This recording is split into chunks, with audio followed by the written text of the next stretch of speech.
Good morning. Thank you for joining us. And let's say hello and good morning to our one and only Tony Grant, who joins us daily to discuss the news you missed while scanning the headline. Love the tie. Oh, thank you. I love your necklace. Yeah, my mother got it for me. I'll wear the necklace, you wear the tie. Okay, yeah. Anyway, next segment. next Shoot. time. What did I miss? Let's focus on the Jerusalem Post, which reports that, according to a senior Palestinian Authority official, Palestinian Authority President Mahmoud Abbas is willing to meet Israeli Prime Minister Benjamin Netanyahu. Apparently, they have agreed to meet in the next few days, even in Jerusalem. Really? So this is big news. We'll see if it actually happens. If it happens. Yeah, inshallah, as we say in the region. Amen. No, I mean, I think it's important to state that, we have this renewed push for peace talks between Israel and the Palestinian Authority. They're yet to meet. I think that would take it to the next level. They haven't met since September 2010. Unbelievable. So hopefully this will proceed, and of course the Israeli press will be following this assiduously in the days ahead. As will we. Lovely. Also in the Israeli press, Ynet reports that IDF soldiers, some of them have sent video footage of less than sanitary conditions at many IDF bases to Ynet News. Wow. Apparently, many IDF bases have been plagued. That's gutsy on the part of the soldiers. It's gutsy, and no one likes cockroaches with their breakfast. Let's face it. Yeah. And there have been reports of roaches, not nice things, mice running around a lot of bases, and this has been a recurrent problem actually at many IDF bases, and commanders are aware of it. They say that they're on it, but apparently they're not taking care of it as much as they should because soldiers are understandably upset. And in the days of the highway of information, where you can also shoot everything with your cell phone, it's much harder to hide. Yeah, so hopefully they'll get out the Clorox and get those bases scrunched down because that's important. Yeah.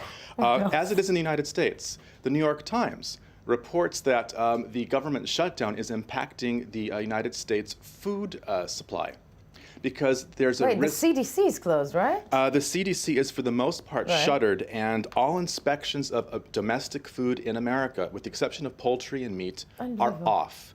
So basically, consumers now are at risk of they're at risk because the federal inspectors are not inspecting. They're inspecting meat and poultry, but does that include fish? Does that include processed bacon?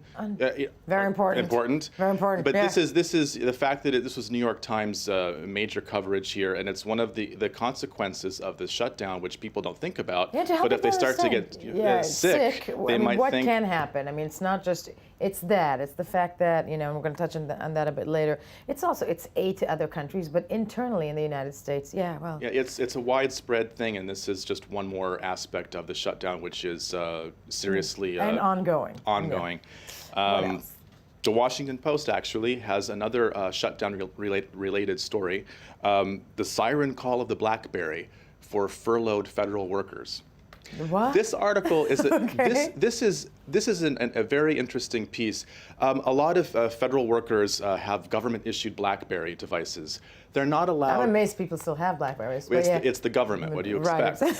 Right. They lag behind a bit, but if the BlackBerry rings, they can't answer it because it would be sort of like illegal because it's government issued, and if it's a congressional appropriation from the Congress that funds their agency, and that equipment is from that agency, it can be like a felony to go into work. People are afraid to. They can't get their office work and take it home. It's insanity, basically. Insanity. The shutdown is just becoming. It's actually Orwellian in a way, and you think that this is the country of life, liberty, and the pursuit of happiness, and you can't. Leader of the free world. It's a paradoxical, and that's being diplomatic. I mean, I know federal workers in the United States that are complaining that they want to work, they want to do at least something, but they're afraid. Yeah. I mean, should they be? It's slightly Pravda and reminiscent of another country. Yes, and it's ongoing. We're now into the 900th day of the shutdown. And soon to bankrupt. It could give you mental health issues. Please, what? Oh. Egypt Independent talks about mental health issues. Interesting. Mental health problems are spreading in the Sinai Peninsula, according to a association called the Association of Crisis Management in the Sinai.